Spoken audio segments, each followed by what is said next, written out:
Salut, c'est Tom Elliott. Sur le thème « Ta culture, ton identité », on explore comment le numérique transforme la consommation de la culture, influence la création puis façonne notre identité. On a même invité des experts pour t'aider à voir plus clair. Merci à BANQ de nous recevoir dans leur studio de la Grande Bibliothèque pour la troisième saison d'Empreinte numérique. Eliane, Alexandre, Lilou, Léa, Arthur, Rose, École Face. Ah, puis tous les épisodes sont disponibles sur les plateformes audio et sur le mnj.québec. Bonne écoute. Bienvenue dans le troisième épisode. C'est survolté aujourd'hui dans le studio. Allô, Farah? Coucou. Je te laisse te présenter. Quel est ton poste? Qu'est-ce que tu fais dans la vie? Alors, moi, je suis directrice narrative associée dans les jeux vidéo. Donc, c'est ce que je fais. Je dirige des acteurs, je dirige une équipe d'écrivains et on fait un peu un pont entre tout ce qui est cinématique et jeux vidéo. Je trouve ça incroyable. Je suis vraiment très excitée pour cet épisode-là parce que c'est un monde qui me fascine. Est-ce qu'il y en a ici qui sont fans de jeux vidéo? J'adore les jeux vidéo. Ouais, cool, ok. vous élevez la main. Rose, c'est Block Blast. Block Blast, c'est incroyable. À quoi vous jouez, mettons, puis ouais. Moi, je joue pas tant à des jeux vidéo, mais j'aime ça les faire. Tu fais des jeux vidéo? Oh, on a une développeuse. Wow. Ouais. Tu fais ça comment? Comme où? C'est vraiment cool. Des logiciels gratuits, là, mais comme performants. Puis moi, ce que j'aime dans faire les jeux vidéo, c'est justement le fait que ça combine la narration, l'art visuel, la musique et tout justement les expériences avec les joueurs. Mais les jeux vidéo que j'ai joués, ils m'ont marqué comme à vie. Et c'est pour ça que j'aime énormément le médium. À part peut-être la programmation, si je... Ouais, non, tout à fait, dans les... Parfois, ça me rend vraiment très, très fâchée, mais sinon tout le reste du processus, créer les personnages, créer l'histoire, puis comme essayer de trouver l'interactivité avec le joueur et tout ça, c'est vraiment passionnant, puis moi, j'adore ça. Oh, est-ce que c'est un domaine dans lequel tu voudrais te diriger? Ouais. Cool. Aussi. Ben là, c'est ça. Nice! Oh my God! Je suis Trop vraiment cool. contente de ce podcast. J'adore les jeux vidéo. C'est comme mon loisir. C'est ton plaisir coupable, je pense. Je suis pas coupable. Je suis pas coupable. ok. Il est assumé. Excusez-moi. Fait que chez nous, il y a beaucoup de réglementations et je suis 100% correct avec ça. Je me suis jamais plaint. Alexandre? J'imagine que c'est moi qui passe le plus de temps sur les jeux vidéo autour de cette table. Excluant la personne avec laquelle je travaille. Je suis curieuse, combien d'heures? Non, mais surtout que moi, c'est plus dans le multijoueur compétitif. Tu sais, moi, j'ai... E-sport is in the house. Dès mon plus jeune âge, en regardant des Coupes du monde de Fortnite, puis voir des enfants gagner 3 millions de dollars. Puis là, ton travail à toi, concrètement, mettons, à quoi ça ressemble? Parce que je suis quand même vraiment curieux. Tu as dit que tu dirigeais même les acteurs. Fait que t'es impliqué dans plein de facettes. Oui, c'est un travail d'équipe. Je dois collaborer avec mes acteurs, leur donner un peu des directions par rapport à quoi s'imaginer, c'est quoi l'expérience du personnage. Mais en même temps, je vais parler aussi avec les écrivains par rapport à de quoi ils veulent parler. Qu'est-ce qu'ils voudraient mettre sur la page? Ce serait quoi l'expérience la plus importante à ne pas manquer pour rendre ça très authentique? Mais on travaille aussi avec des gens tout au niveau du son pour que les dialogues fit aussi avec le personnage. On travaille avec l'animation qui va faire en sorte de bouger. Un personnage d'un certain âge va bouger différemment. On travaille aussi avec tout ce qui est level designer, gameplay, game designer. Ça, c'est les expériences de jeu, en fait, les systèmes de jeu qui font en sorte que vous allez avoir du plaisir dans le jeu. Donc, on doit tout collaborer et créer une harmonie à travers différents départements pour créer un jeu qui va être agréable et authentique. Ouais. Est-ce que vous voyez dans ces jeux-là, est-ce que vous vous sentez représenté assez dans le monde du jeu vidéo? Dans le sens de si on se voit dans un jeu, parce que, mettons, moi, je joue à Rocket League. Puis, je me sens pas comme une voiture qui joue au soccer, mais... Non, mais c'est intéressant parce qu'il y en a, mettons, qui vont chercher des jeux dans lesquels ils peuvent plus se reconnaître, comme on peut regarder des séries dans lesquelles on peut plus se reconnaître. T'sais, est-ce que c'est un truc que activement vous recherchez? Ben, moi, il y a certains jeux qui offrent de la customisation de personnages, que tu peux choisir le physique du personnage, comme Cyberpunk, que je joue en ce moment. Et ça, je trouve que c'est un des meilleurs aspects qu'un jeu peut offrir. Personnellement, j'adore ça, pouvoir designer mon personnage. Léa, pour toi, est-ce que je te voyais hocher de la tête, est-ce que c'est un truc que tu recherches activement quand tu crées les jeux vidéo? Est-ce que c'est de représenter un peu qui t'es toi là-dedans? Oui, enfin, mettons de Omori, tu le vois vraiment dans le personnage. Undertale aussi. Puis en fait, c'est que c'est vraiment des jeux où non seulement tu incarnes un personnage qui te ressemble aussi, mais c'est aussi que tu formes des relations avec d'autres personnages qui sont intéressants mais différents aussi. Puis, et en plus, c'est toi qui le fais. c'est pas juste une histoire que tu lis, c'est vraiment toi qui fais les actions et qui amène l'histoire en avant, puis c'est toi qui vas parler au personnage et tout ça. Puis moi, c'est vraiment cet aspect-là que j'aime parce que personne va découvrir le monde qui a été créé à travers ce jeu vidéo de la même manière. Puis c'est vraiment ça que j'adore. Ouais. Farah, ça te fait quoi d'entendre ça? Parce que ça fait partie justement de ta mission quand tu crées.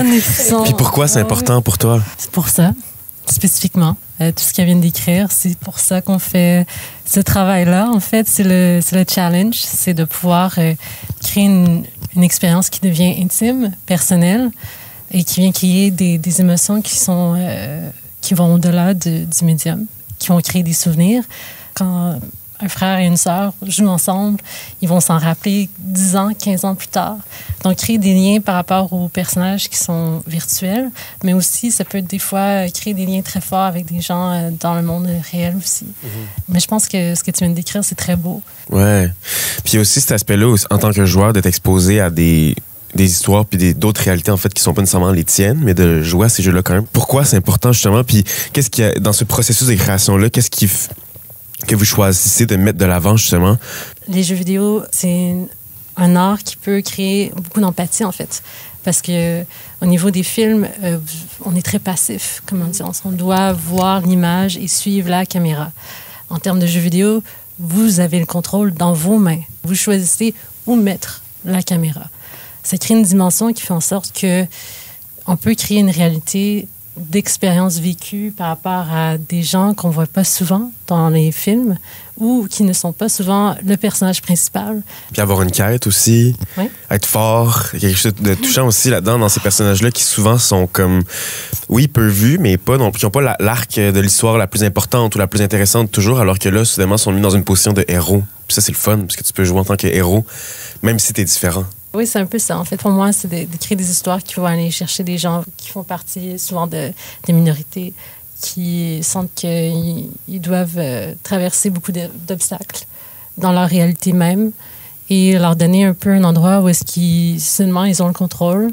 Leur expérience est valide et importante et cruciale. Je trouve ça important de créer un endroit comme ça. Ouais.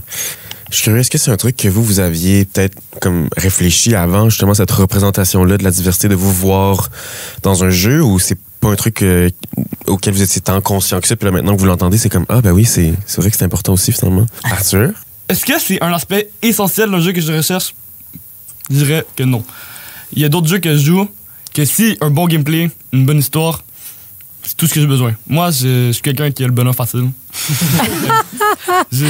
Je pense qu'inconsciemment, s'il y a plus de diversité sur ces plateformes-là, inconsciemment, ça va rentrer dans la tête des jeunes. C'est pas nécessaire que ça soit écrit genre ceci est pour promouvoir la diversité et que tout le monde est différent et que c'est bien, genre. Mais si on le voit, inconsciemment, ça va rentrer dans la tête des jeunes qui vont jouer. Puis ça peut, honnêtement, je pense que ça peut probablement les affecter dans leur quotidien positivement. Ben oui. Ouais. Puis de défaire des préjugés, les stéréotypes aussi, parce que comme tu le dis, c'est de représenter de manière authentique. T'sais.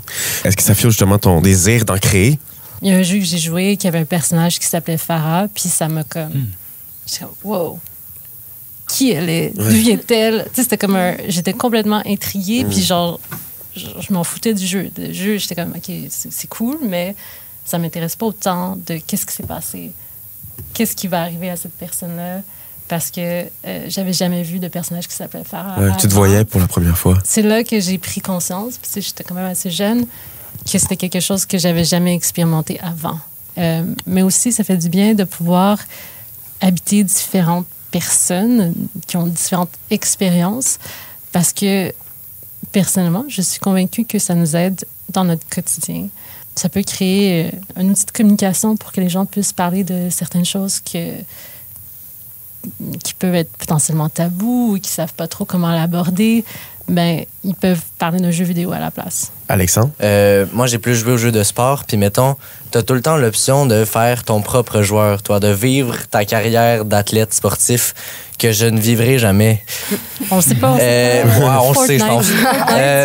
Non, mais puis d'avoir toujours rêvé d'être joueur de soccer professionnel, puis de pouvoir faire ça dans un jeu avec ton nom derrière ton chandail puis avec ta coupe de cheveux, je trouve que c'est... Non, mais pour vrai... C'est puissant, là. Mais c'est ça, je trouve que ça t'offre un moyen de, d'imaginer ce ce que tu veux faire le plus ou ce que tu peux pas faire en ce moment ou ce que tu feras jamais non plus, là, mais juste de t'ouvrir des portes sur plusieurs autres sujets. Là. Je trouve ça super intéressant ce qu'Alex vient de dire. Ben justement, ça me fait penser à un truc. Je trouve que les jeux vidéo, c'est pur comme moyen de divertissement parce que au lieu de juste voir ce que tu pourrais faire, tu le vis pour vrai. Je trouve ça super intéressant. On parlait des moments dans les jeux vidéo qui vont créer une inspiration, de l'espoir, qui vont aider les gens à se projeter dans le futur, à sentir qu'ils se sont rapprochés un peu d'un fantasme, d'un rêve. C'est super important.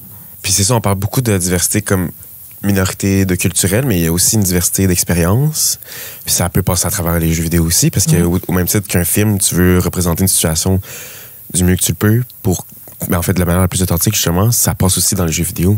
Oui, culture aussi. Tu sais, je veux dire, on parlait de Assassin's Creed. Si on a personne qui est allé à Rome, il n'y a aucun consultant par rapport à la culture italienne, qu'on y va en mode... on va juste lire des livres puis on va écrire le meilleur script possible. Je pense que ça ne sera pas le même résultat que d'avoir des gens qui sont allés en Italie, qui sont allés parler à des historiens là-bas, qui sont allés essayer de comprendre un peu c'est quoi la culture et de la représenter le mieux qu'ils peuvent.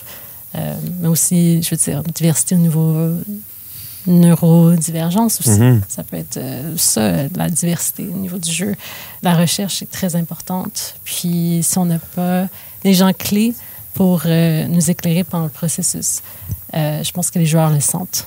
Hein, parce que vous êtes super sharp. Wow. Pour finir, je te demanderais peut-être justement si tu avais un conseil à quelqu'un qui aurait envie de se lancer. Qu'est-ce que tu donnerais comme conseil? Je suis convaincue que vous avez tous des histoires à partager, déjà, même je dirais plusieurs, qui sont très importantes, que d'autres jeunes voudraient avoir l'expérience d'avoir, en fait, joué à votre histoire, au jeu que vous pourriez créer aujourd'hui même. Donc, si c'est quelque chose qui vous passionne, de vraiment se lancer. Si au niveau du coding, programmation, vous n'êtes pas à l'aise, c'est pas grave. Puis il y a plusieurs logiciels qu'on peut trouver pour créer des expériences narratives sans devoir coder. Au même titre qu'il y a beaucoup d'incubateurs, de programmes qui vont aller chercher des jeunes. Si c'est quelque chose qui vous intéresse, allez-y. Montréal, c'est la capitale des jeux vidéo. Je vous dirais, sur le continent, c'est notre force. On a besoin de relève. Donc, s'il vous plaît, commencez aujourd'hui. Yes. Merci, Ara. Plaisir. Tous très inspirés, puis merci pour ton travail. C'est un plaisir d'être là. Ouais. Merci. Ouh. C'est la fin de l'épisode. Yes! Empreinte numérique est une production de Printemps numérique En collaboration avec Télé-Québec en classe et soutenue par le Secrétariat à la jeunesse du Québec.